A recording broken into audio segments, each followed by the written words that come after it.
What's up everybody, Carnivorous here, and I'm back again in the grow tent to talk today about the biggest mistakes that new Nepenthes growers make and how to avoid those. And at the end I've got a bonus. Stick around, I look forward to talking with you. What's up everybody, Carnivorous here, and I've got a lot of good information for you today on growing Nepenthes. But first and foremost, I want to talk through what we're going to be talking about today. I'm going to talk about dispelling some myths about them real quick. Then I'm going to go in what to avoid when growing them. And at the end, I've got a bonus for you on something that's a really good resource for every Nepenthes grower to have in their collection. So let's jump right into it. First and foremost, I want to talk about the regret. I have been collecting plants and growing plants for a very long time, but I have only recently got into Nepenthes, and that is a regret that I have. The reason why I avoided it is because I believe the negative myth that they are too difficult for the average person to grow. That could not be further from the truth. You don't need all the fancy bells and whistles. They will grow comfortably in your home. As a matter of fact, I have found that they are a lot easier to grow than most plants as long as you follow a few simple rules that we're going to talk about today. So first and foremost, watering. Don't overthink it. These plants don't want to be sitting in water. So what you want to do is make sure that the media is nice and moist, but not dripping wet. Now this seems like it'd be a lot more scientific than it is.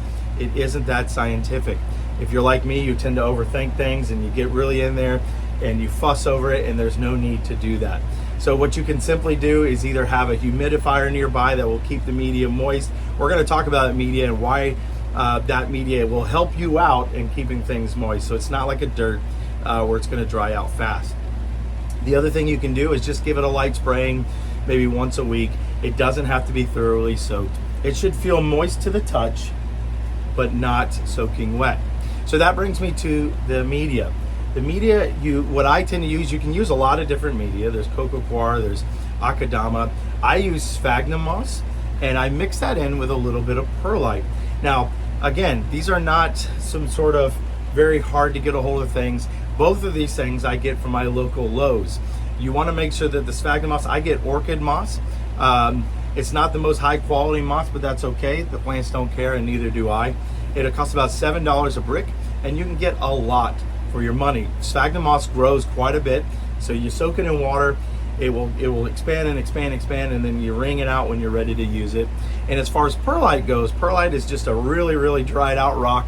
You want to make sure it's inert or organic. Again, this isn't some exotic product that you have to wait to get. You can go down to your local Lowe's or your Home Depot and they will have it. Biggest thing is read the back, make sure it doesn't have any added nutrients or any fertilizers to it. Now, Nepenthes, in addition to not wanting to be waterlogged, they like aeration. They grow on in trees, on rocks. Their roots serve little to no purpose other than to hold them in place, but the roots are very thin. Their roots are about the width of dental floss. So they are very fragile and prone to root rot. So you want to give them a lot of aeration. Now they are a lot more forgiving than you would think. So what I do is I do a 50% perlite, that rock, and a 50% sphagnum moss, and that does just fine. So the third thing I want to talk about is also in line with that aeration is your pots. Now I've talked about this in other videos and I cannot stress this point enough. It's made a huge difference. You can go and expend exorbitant amount of prices on net pots and all these pots that are specialty for these types of plants, but in reality you want to, if you're like me, you want to think what's costly, what's effective, and what works. And again, at your local hardware store, they have these pond pots that will do just that. They're like net pots, but they're made for a pond, but they work just fine. They're $3.50. They're over a gallon. They do just great. Now, as a caveat to that, or maybe a 3.5, is your pots don't have to be huge. Nepenthes, again, have very small roots, and they don't require a lot. They're there just to sort of root the plant. So plants, and depending on what you get, specifically like a truncata, can be in very small pots for a very long time, and it may look like the plant is absolutely outgrowing them, but they, in fact, will do just fine in that. All right, so food. Number 4, food. They require think about your plants, right? So they are carnivorous, and that's all fun, but they're not meat eaters, right? Some of the larger ones will, but that's just on accident. They like insects. Now, there is a food that you can give them.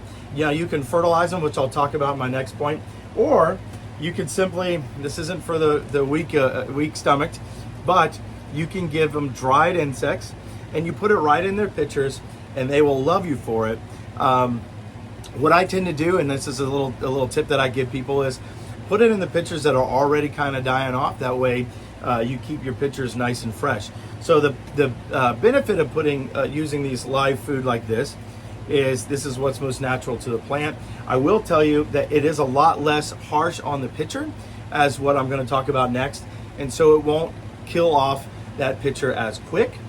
But that pitcher is there to absorb nutrients. That's its whole role in life. And so when it has received the nutrients, that plant is going to say, okay, I don't need to expend any more energy on that pitcher. Let's go ahead and kill it off. That's perfectly normal. It's perfectly natural. If you see that your pitchers are starting to die off after you feed them, that is okay. That's the way it's supposed to work. No need to stress or freak out. So that brings me to my next point. Fertilization. When I first got into this hobby, there was just do not fertilize, do not fertilize, do not fertilize. You're going to kill your plant. And that's a lot of fear mongering, but there is truth to it. So you do not want to give them a traditional fertilizer, but there are a couple different things. Now, some people choose to go completely organic, and they do what's called a coffee pour. And that's where you literally make coffee, and then you pour the coffee water on your plants, and then you rinse it out. You can do that. I personally think it's way too much work, and it's a waste of coffee, which is a tragedy. The other thing is you're putting it right on the media, which you want to kind of be careful of. Max C is a really good fertilizer that people use. A lot of the professionals use it. You dilute it down, and then you foliar spray, so spray it on the leaves, and that works. But honestly, what I find to be the easiest, and I actually got this from predatory plants, is I use Osmocote pellets, and I use this one right here. Osmocote pellets, maybe once a month or so. I'll drop one. You don't need a lot, one or so in your pitchers, depending on the size, and they will love you for that. Now, I will tell you, it is a little harsh on the pitchers, not the plant, the pitchers. So I always like to put them in, like I said, the ones that are dying, because it's going to more than likely kill off your pitcher, but the plants will benefit from the nutrients, and it doesn't overdo the plant or over fertilize them and cause them damage. As long as, remember, you don't need a lot. A little bit goes a long ways with that. For your smaller plants like this, you can use beta pellets.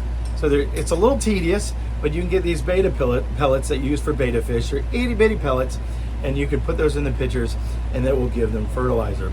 The babies really don't need a lot, so you don't want to overfeed them. You just want to give them maybe a little bit of pellet every now and then to encourage that growth. Now, the bonus I was talking about is this right here. I cannot recommend this enough. I'm so thankful that I went and got this book. This is The Savage Garden by Peter D'Amato. This is a fantastic book. It's think about it as a reference guide, if you will, for all things carnivorous. Now, there have been more carnivorous plants that have been added since this edition came out, but as you can see, it's got a lot of wear and tear on it. But this will give you the basis for what you need for growing these plants. It's certainly not going to tell you everything. And with carnivorous plants, it's just like anything else. It's what you are wanting to put into it. You can certainly grow these plants just fine and easy by simply just buying one at your local store, following the tips I just gave you, and growing them. But I will tell you, be warned, they are addicting, and you will fall in love with them. And so these plants, the more you learn about them, the more and more and more you'll fall in love with them, and you'll see just how cool they are. In this book, if for those serious collectors that really want to get into it, will help you out a lot. All right, so those are just some quick tips, some pitfalls to avoid. I hope you enjoyed this video. It's always wonderful talking with you. I hope you have a wonderful day and a wonderful week.